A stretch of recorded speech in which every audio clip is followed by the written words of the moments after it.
घोडेगाव तालुका आंबेगाव येथील पोलीस ठाण्याच्या हद्दीत कांद्याची वाहतूक करणारा पिकअप पलटी होऊन एक जण ठार तर 2 जण जखमी झाल्याची घटना घडली आहे।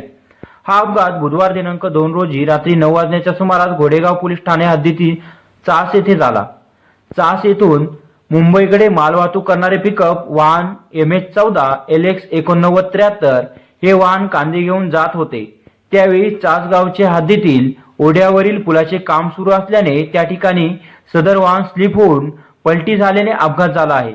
या अपघातात कल्पेश लहू तोत्रे वय 27 राहणार कुरवंडी तालुका आंबेगाव जिल्हा पुणे हा युवक मयत झाला आहे, तर रवींद्र महादू बेंगडे वय 35, रोशन जयसिंग तोत्रे वाहन चालक वय 21 दोघेही राहणार कुरवंडी तालुका आंबेगाव जिल्हा पुणे हे किरकोळ जखमी झाले आहेत।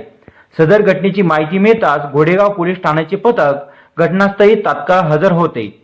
अपघातग्रस्तांना उपचारासाठी घोडेगाव येथील शासकीय रुग्णालयात उपचारासाठी दाखल केले असून त्यामध्ये एक जण मयत तर दोघे किरकोळ जखमी झाले आहेत।